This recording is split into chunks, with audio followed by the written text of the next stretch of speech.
semuanya, di video kali ini saya akan membagikan laporan keuangan dari usaha saya yang baru saja berjalan selama 1 bulan, yaitu Box of Cheesquid. Usaha ini bergerak di bidang dessert box homemade dan sudah mulai menunjukkan hasil yang positif sejak awal. Terima kasih sudah meluangkan waktu untuk menyimak presentasi laporan keuangan ini. Saya, Melania Aprianti, pemilik sekaligus pendiri dari Box of Cheesquid, berharap laporan ini bisa memberikan gambaran yang jelas tentang bagaimana usaha ini berkembang. Box of Cheesquid merupakan usaha kecil di bidang dessert yang berfokus pada produksi dan penjualan dessert box homemade. Kami menawarkan produk dengan tampilan yang menarik, rasa yang menggugah selera, dan tentunya harga yang terjangkau. Usaha ini saya bangun dengan modal awal sebesar 50 juta, yang terdiri dari 30 juta dari saya sendiri sebagai pemilik dan 20 juta dari investor kami yaitu Bu Monik. Untuk target penjualan, kami menetapkan harga jual sebesar 70.000 per box dengan target 20 box per hari. Dengan asumsi penjualan berlangsung selama 21 hari kerja dalam sebulan, total penjualan yang kami targetkan adalah 420 box. Jika tercapai, omset bulanan kami bisa mencapai sebesar 29.400.000. Ini tentu menjadi langkah awal yang sangat menjanjikan bagi pertumbuhan usaha kami ke depannya. Untuk mendukung kegiatan produksi dan distribusi, kami melakukan investasi pada aset tetap berupa peralatan dapur dan 1 unit kendaraan motor operasional. Nilai pembelian peralatan produksi adalah 8 juta dengan estimasi untuk manfaat selama 5 tahun atau 60 bulan. Maka penyusutan per bulan dihitung dengan metode garis lurus sama dengan 8 juta dibagi 60 bulan, hasilnya adalah Rp133.333 per bulan. Selain itu, kami juga membeli kendaraan motor seharga 20 juta yang diperkirakan memiliki umur manfaat selama 4 tahun atau 48 bulan. Maka, perhitungan penyusutannya adalah 20 juta dibagi 48 bulan, sehingga penyusutan per bulan untuk motor adalah Rp416.667. Jadi, total beban penyusutan yang kami catat dalam laporan keuangan bulan ini adalah sebesar Rp550.000 yang berasal dari gabungan penyusutan peralatan dan motor. Di bulan pertama ini, total biaya operasional usaha Box of Cheesquid adalah sebesar Rp9.484.225.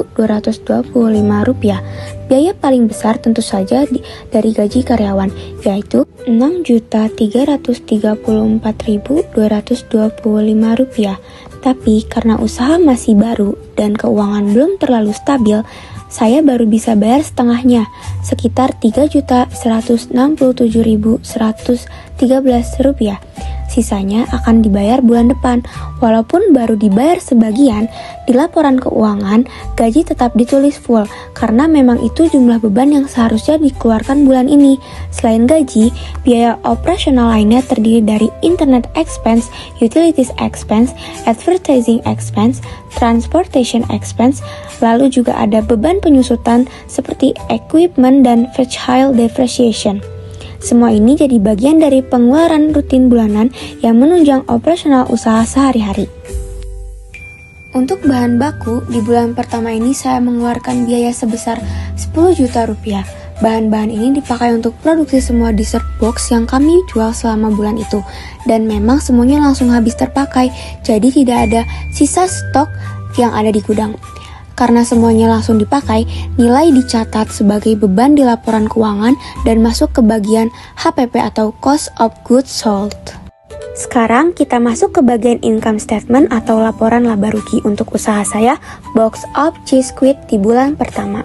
Total pendapatan yang berhasil saya dapatkan selama 1 bulan adalah sebesar Rp29.400.000.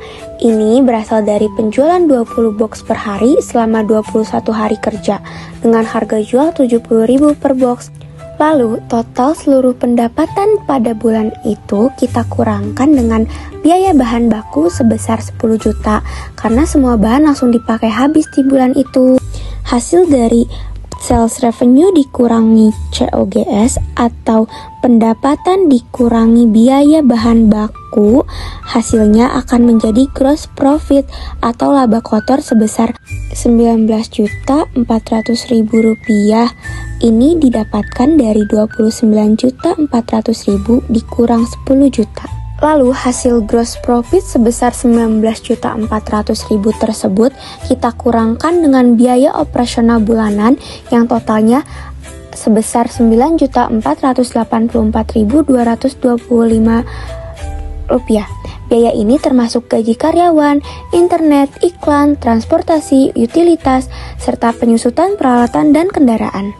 Maka hasil dari gross profit dikurang seluruh expense akan menjadi net income atau laba bersih perusahaan pada bulan itu. Nah, net income dari usaha Box of Cheese Squid pada bulan Juni akhir sebesar Rp9.915.775. Hasil dari net income yang kita dapatkan dari income statement kita masukkan ke dalam return earning statement.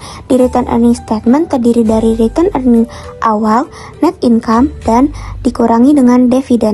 Karena ini perusahaan baru, maka return earning awalnya kita kosongkan. Langsung kita tambahkan saja net income, lalu dikurangi dengan dividen. Dividen ini kita dapatkan dari net income dikali 40%. Hasilnya sebesar Rp3.966.310.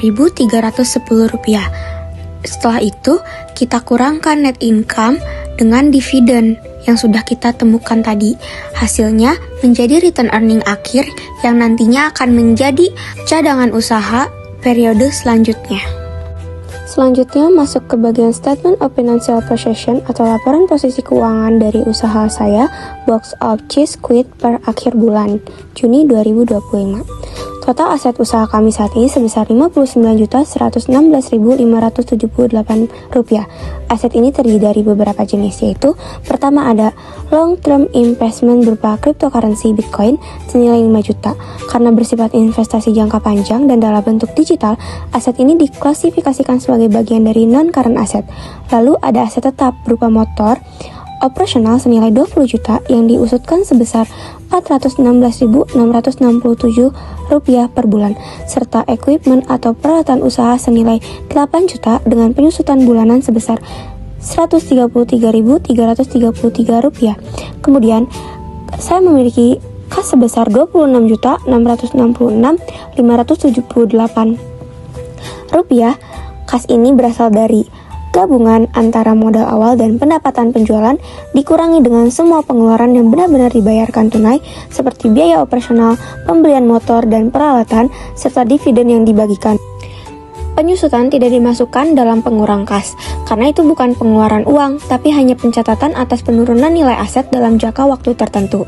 Di sisi lain, ada liabilitas yang tercatat sebagai utang gaji, salaries payable, sebesar Rp3.167.113, karena baru setengah dari gaji karyawan yang bisa dibayarkan bulan ini, maka dimasukkan ke dalam liabilities. Sementara di bagian ekuitas atau equity terdapat modal pemilik dan investor yang dicatat dengan nama akun share capital sebesar 50 juta dan laba ditahan atau return earning sebesar Rp5.949.465, yaitu yang kita dapatkan dari return earning statement hasil dari net income dikurang dengan dividen. Dengan total aset sebesar Rp59.116.578 dan jumlah yang sama pada total liability dan equity, laporan keuangan ini menunjukkan bahwa kondisi keuangan usaha berada dalam keadaan yang seimbang dan stabil. Artinya, semua sumber daya yang dimiliki telah tercatat dan terbiayai dengan jelas, baik dari sisi modal maupun kewajiban.